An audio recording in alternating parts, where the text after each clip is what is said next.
In this video, I'm going to compare two images of the same subject captured at the same moment. One with an iPhone 11 Pro Max, and the other with a Nikon D850 DSLR. In addition to a little pixel peeping on the computer, we're also going to compare the final prints. Indeed, you may be surprised to learn the results. Now, in scouring YouTube for videos comparing smartphones and cameras, most focus primarily on the technical data and not so much on their practical use. What we should be asking ourselves is, what do we intend to do with our images after we take the photograph? So, I'll be blunt and straight to the point, but technically speaking, your smartphone is not as good as a professional camera. Now, it may be almost as good, but it's not as good.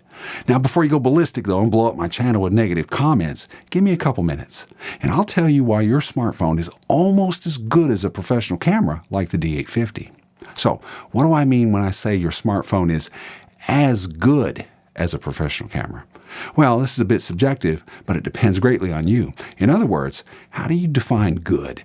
Now, if we're talking about pixel peeping image quality, well, then the Pro camera wins and this video is over. However, it depends on what you intend to do with your final images, and I think that's what's most important. And I know that you've all heard this before, but yes, a smartphone is more than good enough for posting pictures on social media, and no one can tell the difference. Now, I know I'm going to get the pixel peepers out there that are going to tell me otherwise, but truly, no one can tell a difference. In fact, when I post images to social media, I don't post these at full resolution.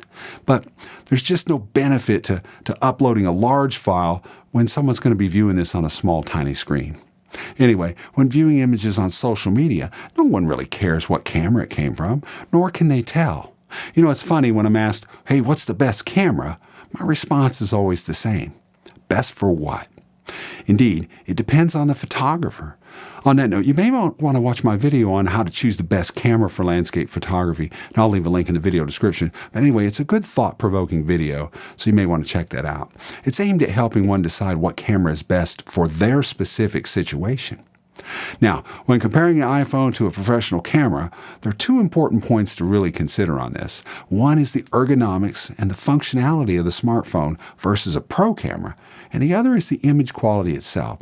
With so many people using their smartphones out there to take photographs nowadays, it may not seem obvious, but using a smartphone to take a picture, well, it's quite awkward. Whereas a camera specifically designed to fit perfectly in one's hands for the purpose of picture taking, well, that's different. Just watch someone take a photograph with an iPhone. To the untrained eye, it seems natural, almost like the iPhone was made for picture taking. But that's only because we see so many people doing it. It's become commonplace.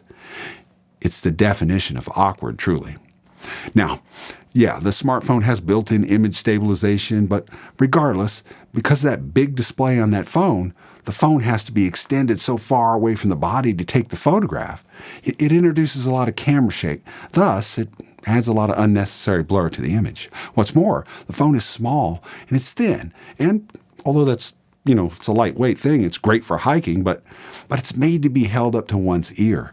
Its use as a camera is truly an add-on feature. A camera, on the other hand, is designed specifically for taking pictures and video. Its menus, buttons, even its software exists only for the purpose of photography and videography. However, I don't think most smartphone users are overly concerned with the exposure triangle. Most people are not interested in fumbling around with camera settings. They simply want to push a button and capture the moment. But for those that are looking for a little bit more precise control, changing the shutter speed, ISO, the aperture is literally at your fingertips on a camera versus a smartphone. And let's be honest, the camera is simply an extra feature on a smartphone. It's not the primary function. While using your smartphone as a camera, you may have noticed reminders from work or text messages and email notifications popping up on the screen. Indeed, when you're in the moment, capturing an image, there's nothing more annoying than receiving a phone call or a text message right on the screen. Just something to think about when you're in the moment. Look, I love my camera, and I love my smartphone too, and each have their purpose. But as a landscape photographer, they have to be separate, at least for me anyway. Now let's talk about image quality. Is a smartphone truly good enough? Well, first, I would say, good enough for what? Now, I can go on and on about this, but I'll do my best to keep it short. It all comes down to what one intends to do with one's images. If you're like most people, though, you'll snap a few images on your phone and maybe send a few pics to friends, and some of you might use something like Lightroom to view and store your images, or maybe you'll create a photo book and somewhere like Shutterfly, but you could go old school and put your photos in a photo album. But like most people, you'll likely upload a few images to Facebook, Instagram, or maybe Snapchat. Maybe you'll print a few images to sit around the house, or maybe even post on the walls. But that's about it. Most images will remain on our phones, and they'll never appear in print or anywhere else. Indeed, this is the reason why I'm suggesting that a smartphone is almost as good as a professional camera. The picture quality necessary for use on social media and the majority of printing is more than good enough from a smartphone, more than good enough for most people. I have quite the collection of cameras, and I often turn to my phone to get the shot. I don't even own the newest phone. My iPhone 11 Pro is a dinosaur compared to the latest model. Anyway, to prove the point, I did a little experiment and made 2 photographs, one with my Nikon D850 and the other with my iPhone 11 Pro Max. I set up 2 tripods and placed the cameras as close as possible to get the same composition. However, there are a few slight differences. The aspect ratios are slightly different. The iPhone is a 4:3 aspect ratio and the D850 is a 5:4. Obviously, this alters the composition somewhat, but for the most part, it's the same. Now, you can forget about comparing camera settings.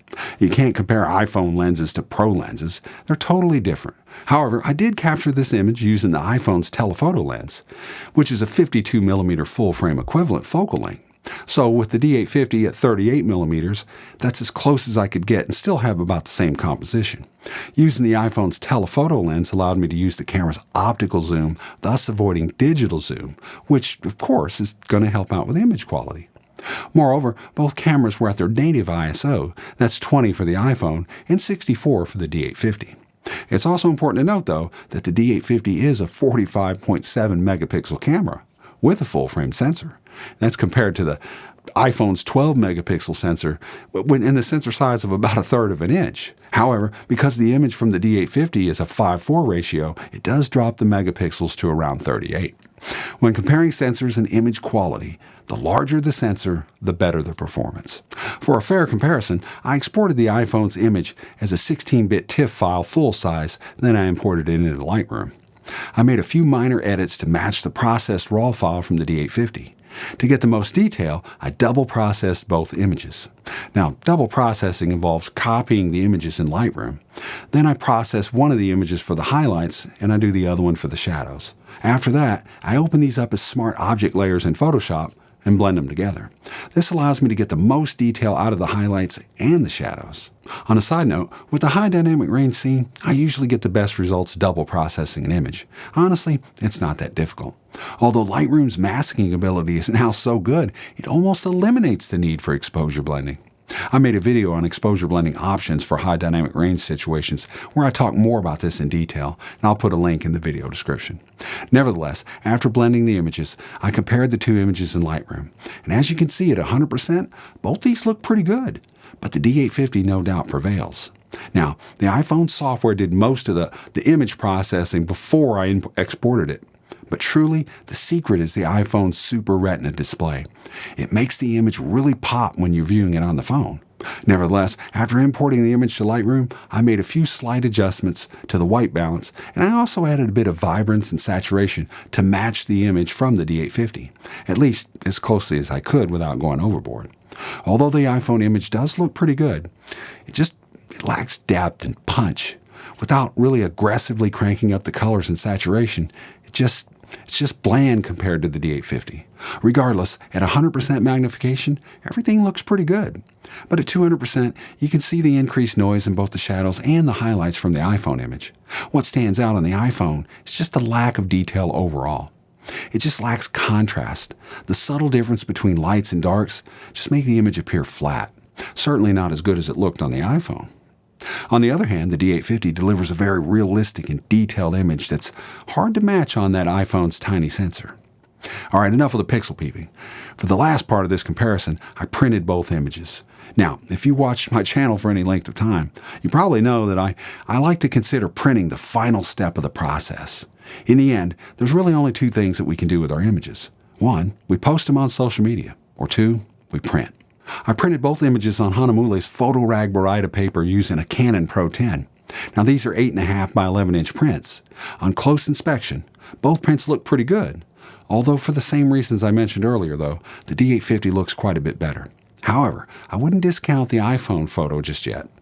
There's still plenty of detail and color in both the shadows and the highlights, and there's no noticeable noise at all, even under magnification. Truly, it's an amazing print. For those that prefer a bit larger print, I also printed each image on a sheet of 13 by 19 Canon Pro Luster paper.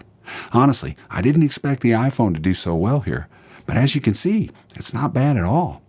Now, on a print this size, I can see a slight bit of noise, and I didn't use any noise reduction, but it's certainly worthy of hanging on your wall. And no one's going to notice the noise when viewing this from a normal distance. But like I said, it's just slightly noisy. So what's the bottom line? As I mentioned earlier, it comes down to what you intend to do with the final image. Most of us will post on social media and maybe print the occasional photo, but all things considered, I'd have to say, I think the iPhone is indeed almost as good as a professional camera, at least for most people anyway. Of course, I'm not leaving my D850 behind traveling to places like the Red River Gorge in eastern Kentucky to photograph an arch at twilight. I need every ounce of high dynamic range my D850 can muster, and the iPhone just isn't going to cut it. But yes, the iPhone is probably more than sufficient for the vast majority of people, except for a few strange people like myself, people who are willing to hike great distances and traipse through the forest in the early morning hours, all while carrying a 60-pound pack for just a slight chance to make one spectacular image. Well, anyway, I hope you found this video interesting. Don't forget to check out the videos I mentioned, how to choose the best camera for landscape photography, and also the one on exposure blending options, and I'll leave links in the video description. As always, if you like this video, though, hit that like button and consider subscribing. And if I don't see you down the road, maybe I'll see you somewhere out on the trail.